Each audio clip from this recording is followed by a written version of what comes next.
Assalamualaikum warahmatullahi wabarakatuh.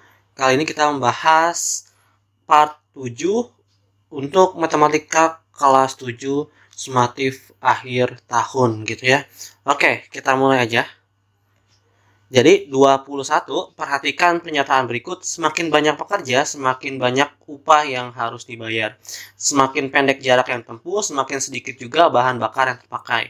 Dua pernyataan di atas termasuk ke dalam jenis perbandingan titik-titik. Mari kita mulai.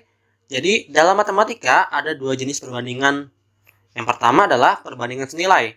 Nah, ini adalah merupakan jenis perbandingan dua variabel atau lebih yang suatu variabel bertambah, maka variabel lain juga bertambah. Nah, yang kedua ini adalah perbandingan berbalik nilai. Adalah jenis perbandingan dua variabel atau lebih yang suatu variabel bertambah, maka variabel lain akan berkurang, atau jika suatu variabel berkurang, maka variabel lain akan bertambah. Nah, di sini udah dijelasin ya bahwa nantinya ada perbedaan. Perbedaannya itu ada di yang warna merah gini ya. Variabel bertambah, maka variabel lain bertambah. Kalau yang lain bertambah, maka berkurang. Yang itu perbandingan berbalik nilai.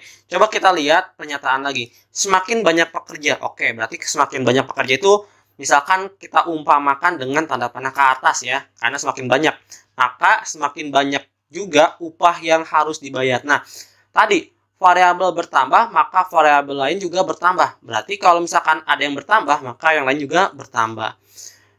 Pernyataan yang kedua, semakin pendek jarak yang ditempuh, semakin sedikit juga bahan bakar yang terpakai. Berarti semakin pendek jarak yang ditempuh itu kan berkurang ya, pendek gitu ya. Dan semakin sedikit juga bahan bakar. Sedikit juga itu kan berarti menandakan penurunan ya. Maka ini sama aja kayak perbandingan senilai. Yang terpenting apa? Kedua-duanya naik sama-sama naik, turun sama-sama turun gitu ya. Maka dua pernyataan di atas itu termasuk jenis perbandingan senilai. Kalian cukup menuliskan senilai saja. Lanjut ke nomor berikutnya, nomor 2. Dadan sedang melihat peta elektronik. Ia melihat jarak dari kota A ke kota C adalah 450 km dan skala di peta ini menunjukkan 1:25. Maka jarak pada peta adalah titik-titik. Diketahui, pertama-tama kita selalu menuliskan diketahui ya, jarak sebenarnya itu adalah 450 km. Untuk skala peta itu 1:25. Yang ditanyakan apa? Yang ditanyakan adalah jarak pada peta, atau kita tulis saja jarak peta gitu ya. Nah, sekarang kita jawab. Ini adalah rumusnya JP dibagi JS kali JS. Nah, ini tergantung kalian ya. Jadi ketika kalian mau mencari JP gitu ya, jarak peta itu tutup menggunakan putih gitu ya. Maka kenapa S dikali JS, skala dikali jarak sebenarnya. Ini singkatan ya, JP itu jarak peta, JS itu jarak sebenarnya.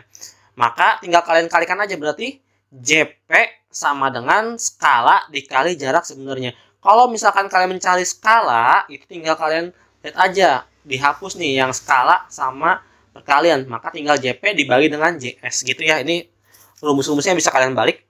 Maka sama dengan, karena skalanya 1:25 itu bisa kita tulis 1/25 ya. Jadi kalau 1:25 itu bisa kita tulis 1/25 dikali dengan jarak sebenarnya 450 km. Maka hasilnya adalah 450 dikali 1 kan 450 ya. Lalu dibagi 25, maka hasilnya adalah 18 gitu ya. Jadi jarak pada peta dari kota A ke kota C itu adalah 18 km. Maka kalian tulis nih, berarti 18 km. Kalau nggak ada kilometernya akan disalahkan ya. Kenapa? Karena matematika itu harus ada satuannya. Oke, kita lanjut lagi ke nomor 23. Tahun lalu Pak Bajuri membeli sepeda motor dengan harga Rp15.500.000. Jika ia menargetkan hasil penjualan mendapatkan keuntungan 5% dari harga beli, maka hasil penjualan yang akan diterima Pak Bajuri sebesar titik-titik. Mari kita mulai. Seperti biasa diketahui, harga belinya itu kan Rp15.500.000. Dengan persentase keuntungan, tadi katanya mau diambil untung itu 5% katanya. Nah, ditanyakan hasil penjualannya itu berapa harganya gitu ya. Jadi ini hasil penjualan itu udah termasuk modal ditambah dengan keuntungan. Jadi hasil penjualan itu rumusnya adalah 100 ditambah persentase keuntungan dibagi 100 dikali dengan harga beli. Nah, Jadi hasil penjualan sama dengan, karena persentase keuntungan 5%, maka kenapa kita tambah 5 saja. Nah, sekarang harga belinya kan 15.500.000. Kita masukin gitu ya. Sekarang kita bagi. Jadi yang awalnya 100 ini bisa kita bagi dengan juga yang 15.500.000. Nolnya kita coret 2 ya. Jadi hasil penjualannya tinggal 105 dikali 155.000 sama dengan 16.275.000 ya. Jadi hasil penjualan yang akan diterima Pak Bajuri itu adalah 16.275.000 rupiah. Jadi kalian harus menuliskan juga ada rupiahnya. Rupiah sama angka satunya itu nggak boleh terpisah atau menggunakan spasi lah ya. Jadi langsung digabung. Jadi 16.275.000 rupiah. Dan jangan lupa di belakang koma itu harus ada 0. Ini menandakan bentuk rupiah gitu ya. Oke, kita lanjut lagi 24. Setiap bangun datar ini memiliki sifatnya masing-masing. Salah satu sifat persegi yang membedakan dengan persegi panjang adalah titik-titik. Sebenarnya ada beberapa jawaban untuk ini, tapi kalian boleh menulis jawabannya hanya satu saja. Yang pertama, persegi gitu ya. Ini dan ini persegi panjang. Sifat dari persegi itu memiliki 4 sudut yang sama besar. Nih sudutnya 90 derajat. Yang kedua adalah memiliki 2 diagonal yang sama panjang. Diagonal itu seperti ini ya. Itu diagonal yang sama panjang. Setelah itu memiliki 4 sisi yang sama panjang. Berarti ini sama dengan ini ya, gitu. Nah, selanjutnya adalah 4 sumbu simetri. Sumbu simetri itu kalau misalkan kalian lipat itu bisa menjadi 4 gitu ya.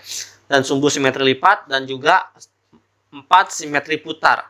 Nah, sedangkan sifat persegi panjang itu memiliki 4 sudut yang sama besar ya.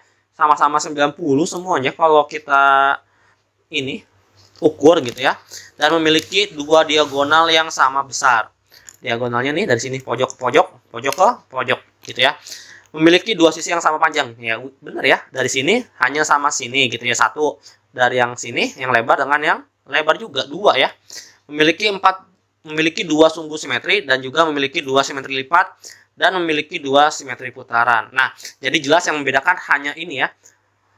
4 yang di sini 2 ya. Maka kalian hanya menuliskan satu saja nggak apa-apa. Memiliki 4 sisi yang sama panjang atau memiliki 4 sumbu simetri dan memiliki 4 simetri lipat dan memiliki 4 simetri putaran gitu ya.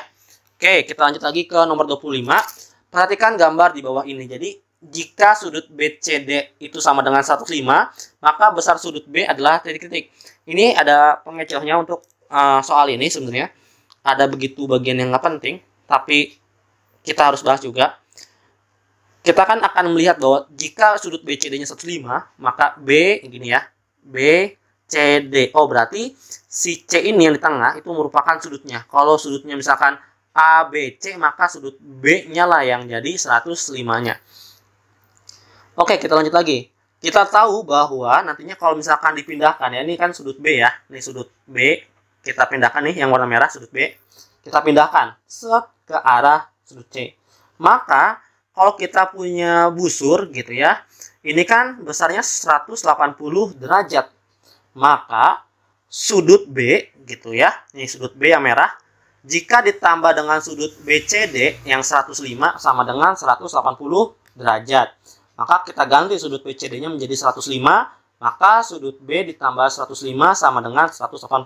Sekarang kita pindah ruaskan si 105 yang awalnya positif. Kalau pindah ruas menjadi ya negatif gitu ya, atau pengurangan. Maka sudut B sama dengan 75 derajat.